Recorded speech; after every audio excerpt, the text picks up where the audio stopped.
Welcome back, everybody, to the Coaching Space podcast with me, Justin Bodle, where I chat about the people side of performance. I'm very excited to introduce my next guest, coach, facilitator, speaker, author, entrepreneur, and safe to say, adventurer, Travis Gale. At the age of 17, Travis and a friend, Steve Bonaconsa, decided to embark on an incredible worldwide cycle tour with the aim of raising 1 million rand for children living with and affected by HIV and AIDS in Kwa-Zulu Natal. 16,000 kilometers later, across 4 continents through 16 countries, Trav and Steve completed their trip, having raised 1.7 million rand for their cause. This adventure and the lessons learned through this have now been documented in Trav's first book called The Middle. Since then, Travis has completed his studies in HR and he has successfully launched and run a business called Apple Tree for the last 15 years, where he and a group of like-minded people have consulted to business in the areas of leadership, human transformation, culture, and more. Travis continues to explore new adventures, he continues to test himself, and he does this all alongside his roles as a husband and as a father. In today's episode, we chat about the middle, and Travis shares some of the learnings and experiences from that incredible journey. He talks about the idea of endurance. We talk about the importance of connection with others and finding your tribe. And we end off by discussing the power of stories. I hope that you enjoy. Right, well, morning, Trav. How are you doing? Yeah, very well. And you, Justin? Good, man. Listen, great. Thank you so much for your time. It's really, really great to have you on the podcast. I'm looking forward to the chat. No problem. Yeah, great to be with you, man. Cool, man. So listen, question number 1, I need to rewind the clock somewhat. You're 18 years old. You've just finished matric. You and Steve Bonaconsa decide to embark on this incredible purpose-driven cycle tour around the world, which you guys complete successfully. You raise a lot of money for a really great cause. That experience, though, has now today led to the establishment of an idea, a brand, your first book called The Middle. So what is the middle and what sort of drew you to that concept? Jeez, when you say we're around the clock, it seems like that clock is having to rewind quite far back now.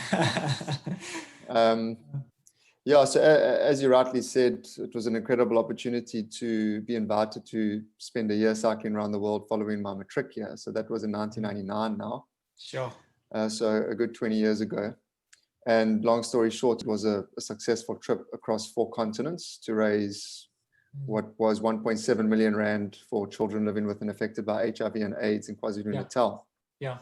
So you can imagine coming out of that experience, you learn a lot about life, you learn a lot about yourself, and you have this, memory bank of stories and moments that really shaped the way that you engaged with reaching a very ambitious goal and tackling the highs and the lows.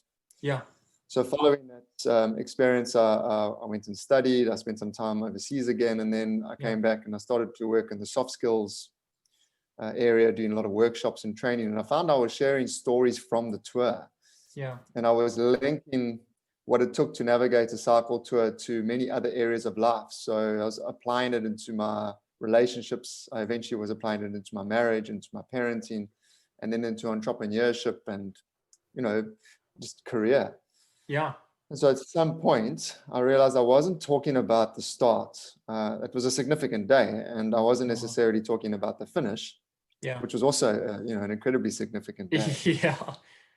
But everything, was written in the middle. The story was written in the middle, and that was where the concept of the middle came from. We all have to, navigate a middle in order to reach the finish. We can all pitch up at start lines, and we can all celebrate a finish, but the middle is where it counts, Yeah.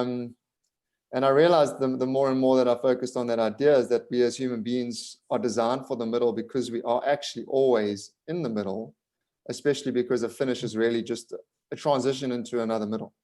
Yes. And so that's where the brand came from. And the book was really a consolidation of some key stories and insights from the tour, how they've applied into my life since then. Yeah. And the brand, The Middle, was born. Sure. It really, I think the way you describe that there, it really does resonate so strongly, just as you were saying, we're always in this middle space. Like you said, there's always a beginning, and that's sort of the exciting part. And obviously we can all celebrate the end, but like you say, it's in the middle almost where the story's written, right? Where a lot of the stuff happens. Absolutely. And lately I've been saying to people, I think we need to acknowledge that as human beings, we were actually designed for tough terrain. Sure. And the middle that we are designed for is not necessarily just an easy road. It's one that's filled with incredible highs and adventure and great significant moments, but it's also, look at the year we've just had to traverse. It's also filled with incredible challenges, and if we really do back ourselves that we were designed for tough terrain, then we could perhaps tackle the middle without giving up and reach the significant finishes that we set out for ourselves. Sure. I love that idea. And it kind of brings me on to my next question, because, I know whenever you talk about the middle, one of the first things that you talk about is this idea of a day 5, right? And then we all have these day. In fact, we normally have more than one, right? So we encounter these different day 5s throughout the journey. So what is the day 5, and what does it kind of represent? So day 5 is obviously, from a cycle tour point of view, it's the 5th day. Okay. And, you start these things as you start any journey in life, and you're wrapped up in the euphoria of it all, and the anticipation and the expectation, and the fact that I was 17 at the time still and going to see the rest of the world, cause-driven adventure. Yeah. And on the 5th day, we had to cycle between Bloemfontein and Tromsburg, and I completely hit the wall. The weather was horrendous. I was fighting a headwind. My legs kind of gave up. And about 30 Ks into what was a 125-kilometer ride, I had very serious doubts about my ability to actually reach Tromsburg, let alone do this thing. And I started to look at Steve and go, well, he's 10 years my senior. He's got more strength. And so the day 5 moment is that moment when you come face to face with what you actually signed up for. And it's not what you expected to see.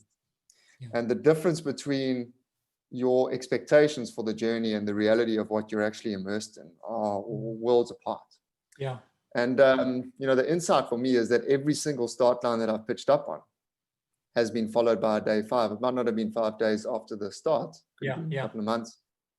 But I believe all of us will reach a day 5 moment when, as I mentioned, the reality of what we signed up for is not what we expected to see. And that's an incredibly difficult moment for people, because it's quite, to focus on the doubts, to focus on the, this wasn't what I wanted. What do you do in that moment? And that day 5 moment is an incredibly tricky moment to face up to. And, something that's, exactly that. And you're right. And it's so real. We all experience those moments and those doubts. And was there also a feeling, even though you were with Steve, was there a bit of a feeling of kind of isolation, or just feeling a bit sort of, those thoughts, the kind of, like you said, the fanfares died down. I'm picturing where you are somewhere in the Karoo somewhere, is it a tough, were you kind of alone with those thoughts, and does the thoughts start to almost amplify a bit in that moment? Yeah, I think in the midst of day 5s, you actually feel incredibly alone, no matter what context you're in. So you could be having a day 5 in the middle of a huge organization or a big team that you've just joined. You could have a day 5 in your marriage. And Steve and I were 2 cyclists, but if I think back to that day, it was just me on that N1 on the Karoo, in the Karoo, just feeling utterly devastated about my physicality, my just the ability for me to navigate this. So you do definitely go inward. You start to ask yourself questions. You get into your head. And I think the key thing for me on that day was I wasn't going to figure it all out. I wasn't going to find all the answers. And I think a lot of people in the midst of their day 5, the tendency is to want to check out and to actually go and look for a new start. One that will yield the kind of expectations that you had. But my insight was that in the midst of a day 5, momentum is your friend. You keep going, because I found myself, once or twice I'd throw my bicycle on the ground and go, I can't do this. But then I'm just stuck on the side of the highway with nowhere to go. Victim mentality doesn't help you. Throwing your hands up in the air doesn't help you. If you just keep the momentum up, something will happen Yeah. and as you pop yourself into a new space, Wow. Um, A so word that's sort of popping into my mind is grit. Angela Duckworth's obviously sort of popularized that idea. But is that sort of idea something that could help to sort of manage or to sort of navigate those day fives when they do inevitably come?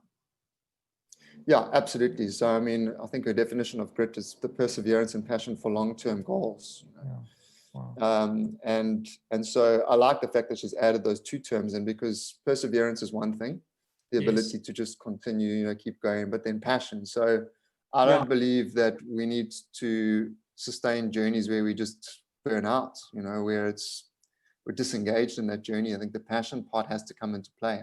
Yes. And there's a couple of words that kind of gravitate around that. So people speak a lot about grit, as I've mentioned. They speak a lot about resilience, which is that ability to kind of bounce back. Yes. Take on unforeseen shocks and surprises. And then there's also the idea of resolve, which is a firm determination to do something, And so for me, what I've really been trying to study and understand is what I term an endurance ecosystem, because our ability to keep going despite whatever we face requires grit, it requires resilience, it requires resolve. Yes. But it's not enough for you to say to someone, you know what, you just need grit.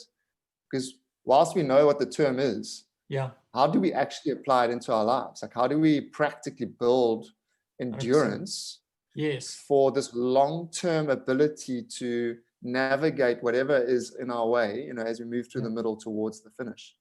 Wow. And I think that's so, it's this middle intelligence that we need to gather and grow. Yeah. And you were saying, like, for you, it's almost it's sort of a combination of those things working in harmony together that kind of gives you that endurance kind of mindset, or that ecosystem, I think was the word you used. Yeah, absolutely. So I mean, the book includes 8 insights. I mean, I've basically looked to try and create an ecosystem in my life which includes those 8 practical kind of steps and insights. I like to test that every now and then as well. So it's not just about, for example, keep going. It includes other elements that I know that you want to talk about, but I've been trying to find a way for people to basically be able to have the right ingredients in their life that's underpin their ability to navigate the middle well. Lovely. Well, just actually what you were saying now about sort of testing it, I mean, you are an adventurer by heart, I would say. I mean, you're always out there testing yourself. And I mean, I just read your blog post recently. I think you ran was it 100-mile? Is it a trail run or something like that? But you also used it as an opportunity to kind of almost test some of these teachings. What the insights from that? Tell me about that. Yeah, so I think if we don't stretch ourselves, we don't discover what's inside of us. I think my encouragement to people is to pitch up at a start line where the goal ahead of you is not a goal that is for you a relatively safe and predictable goal, one that you could achieve given who you are and your capacity. So for example, standing on the start of a round the world cycle tour was completely out of my my depth. I was no sportsman at school. I didn't have much going for me. And so looking for other opportunities to do that is a way of reinforcing the insights in my own life, testing them, as you say, but also they're deeply personal journeys that are ones of self-discovery. So the 100-mile trail run was an example where I'm standing at the start line. I've never run this distance before. The longest I've run is 60 kilometers. And now I've got 160 kilometers to tackle. What's going to happen? Where's this going to go? What am I going to learn about myself? Can I do this? And I think that's the kind of feelings and emotions that we need to feel more as we pitch up at those start lines. So it was an incredible experience of testing insights, learning more about myself, and reaching the finish line it was an incredible moment, just similar to the one that I felt when I finished the tour. Yeah, I suppose it almost like condensed it. You probably had your day 5, a couple of hours into that maybe, and suddenly those feelings of doubt and the whole experience must have been almost really intensified in that one run. Yeah, and that's exactly why we need to do these things, so that we call them a condensed version of life. Yeah. The opportunity to stand on a start line and reach a finish line within a short period of time. Yeah. And within that space, apply the middle insights into that journey, or just learn about who you are in that journey. So I hit a proper day 5 at one stage in that day. I mean, Friday was 34 degrees. Jeez. I remember getting into a dam, just trying to cool myself down and going, I couldn't retain food. I'm like, what am I doing out here? And so it's, but in a way, I was so grateful that I was back in that moment. Wow. Because it's a real teachable moment where you get to stop, take stock. How am I going to keep going? How do I change things up? And then how do I apply some of the other insights into, keeping myself going here? Absolutely. So we need to fall in love with those day 5 moments, because they are actually incredible moments for the way that our lives shift and how we grow and develop. Yes. So, a question I had, Trav, you obviously spoke about momentum and this idea of kind of keeping momentum, and I love what you were saying about the sort of endurance mindset. It's a combination of grit and resolve and these other elements. And there's obviously so much to that, but I would guess that there's also times, and I think there's a chapter in your book even when you speak about sort of acknowledging a barrier, that there's times when we need to kind of honor resistance and maybe kind of accept defeat and learn from it and move on. So the question is sort of, how do we know whether this is a moment to kind of just keep that fortitude and kind of keep just plugging on, or is this a time to say, hey, right, this hasn't worked, let me learn from it and move on to something else? Yeah, so there's probably 2 key insights that speak into that, Justin. And again, as I said, I go into these experiences leveraging what I call this endurance ecosystem. So on the one hand, our ability to keep going, great. But I guess 2 things. One is the 3rd or 4th chapter of the book speaks about a particular moment in America where we hit a really bad snow blizzard, just 2 weeks of really bad weather. Jeez. And the decision that Steve and I had to make was whether or not we would be the hardcore adventurers plugging away in the snow, but the conditions were really, really unsafe. The roads were very slippery. The shoulders had been narrowed by the snowfall. And we sat down and said, well, is there another way to reach the goal? And America is a big place. We flew south and we tackled a southern route before we came back and joined our northern route. Wow. So at some point, it's about being present in your circumstances, but agile enough to actually make the adjustments. Yes. And I talk about the difference between having a plan versus the plan. And when it's the plan, then we kind of get stuck on that. Well, this is the only way we can do this, Yes. And there are certain circumstances where that's required. If you're going to summit Everest, for example, there's only one way to the top. Come on, let me go around the other way. But in most of our everyday lives, there's several ways to reach the end.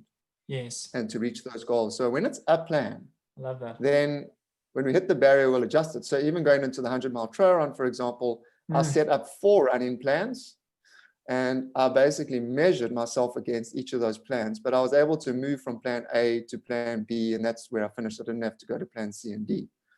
And so that's the one area. And then the other areas, we have to be completely okay with failure.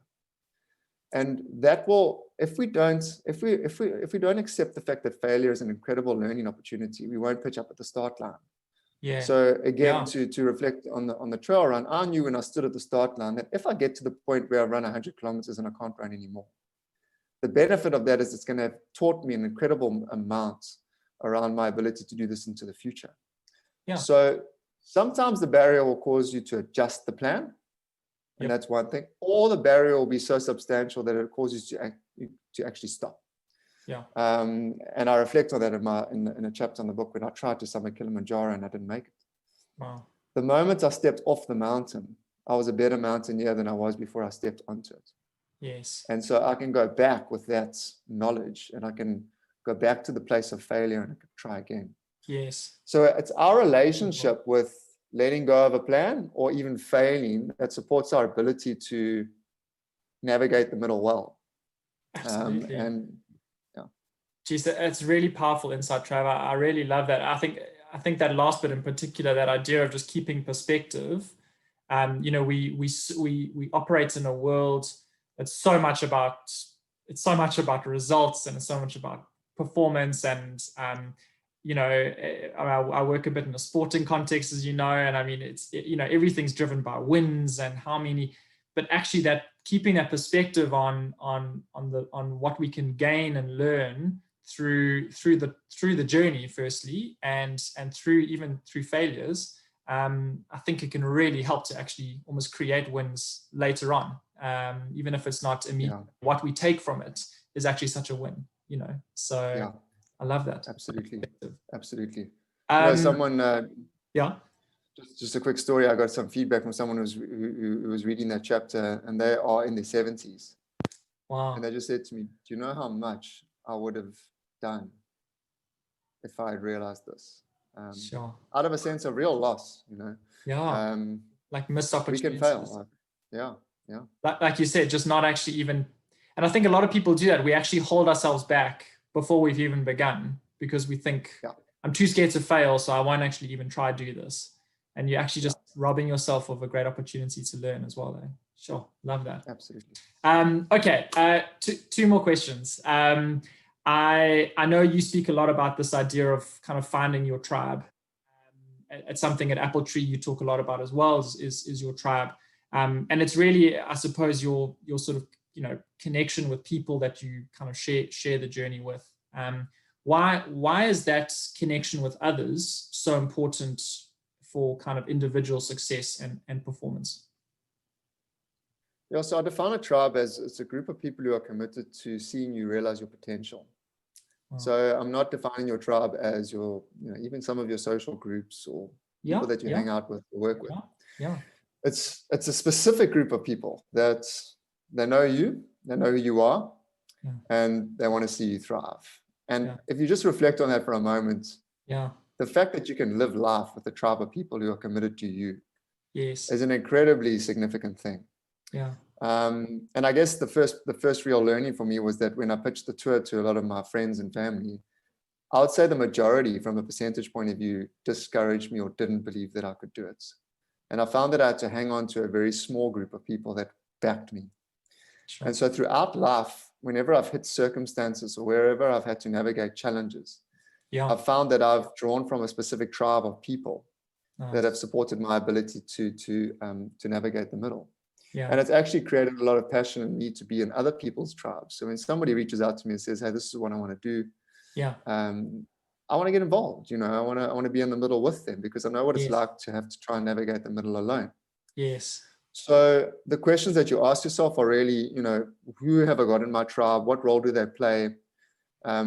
When you talk about the concepts of mentorship and coaching, I mean, that's really about reaching out to someone who you believe is going to bring a perspective, bring some experience into your tribe. Yeah.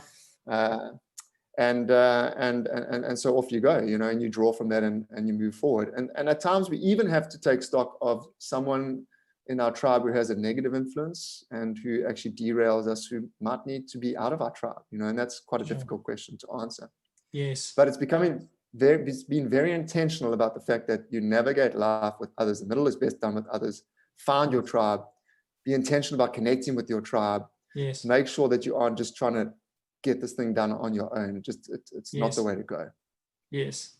So I love that. Like you said, actually being really intentional about, if you were almost picking a team to kind of navigate a journey with, who would be on that team and what would they bring, almost that kind of mindset. And like you said, there might be friends or family or people that actually you wouldn't necessarily pick to be on that team for whatever reason. So it's that kind of, again, that feeling of being really intentional about it, I think, is important. I love that insight. Yeah. Nice. All right. So final question. I know that you really believe in the power of stories, and you really kind of believe in this idea of people also connecting with their own story. Anyway. Well, it goes back to the day 5 story. So, I mean, there we are on this Tromsburg day. We get to the off-ramp of Tromsburg. We're both completely broken. Steve and I look at each other, we don't say anything, and off we go, we cycle into Tromsburg. But now we've got day 6 to take care of after you've just done day 5. Yeah. And this unbelievable moment happened where Steve had arranged, he had done this leg before, and he had arranged for us to stay with this dominee. Yeah. His name was Cassie van den Berg. I'll never forget him. He's actually recently passed away. Oh. And Cassie, after dinner, him and his wife, Emmy, made us a beautiful dinner, and then we went and sat outside. So you picture this kind of Karoo landscape. Yes. And there's Cassie and Steve and us sitting on his stoop, you know. Yeah. And he just said, why are you two here? Like, what on earth has brought 2 guys from Durban to my stoop? Yeah. And so it gave us the opportunity to share our story, and we told him about the purpose that we have and the vision to raise the money and the kids that we had met and some of our own values and where we come from. And what I realized is that over the course of day 5 and in the midst of our very challenging life scenarios is we forget our story. It's like a bucket of water that's got a hole in it. It just leaks. Yeah. And when Cassie asked the question, it gave us an opportunity to reconnect with our story. And I talk about the fact that day 6 environmentally was a harder day than day 5. Wow. Yet we rode day 6 connected to our story. And there's a big difference between living life connected to your story and living life disconnected from your story. When we connected to our story, our vision and our purpose and our values fuel grit. It fuels our resilience. It fuels our endurance. And so a bit of a practice that I've put in place for myself is, when do I sit on Cassie's stoop? Where do I go to sit on Cassie's stoop and ask myself, what is my purpose right now? What is my vision? What am I aiming? And what are the values that I'm drawing from? Yeah. And if I'm connected to that story, then I'm riding connected to it. And that just makes the journey so much more satisfying. Sure. Trav, that is so powerful. I really love that. And I think, I know this is also something that you believe in, and why you guys started the story sessions events, those really awesome events around, is that, stories like this really inspire stories in somebody else, inspire somebody else to go and live their story and to kind of find that connection for themselves. So, I can say your story has been incredibly inspirational, I think, certainly for me and for a lot of other people. And it's been really great to hear a little bit more about it. Yeah, great. And I think just to encourage people to share their stories, share their life in the middle. Yeah. And we live in a country where a lot of people are forced into endurance, not out of choice. Yeah. And when we hear their stories, we get motivated to live a really great story that serves others as well. And I think if we could all live a cause-driven adventure where our life is not just for the service of self, but for others as well, it just makes it that much more meaningful.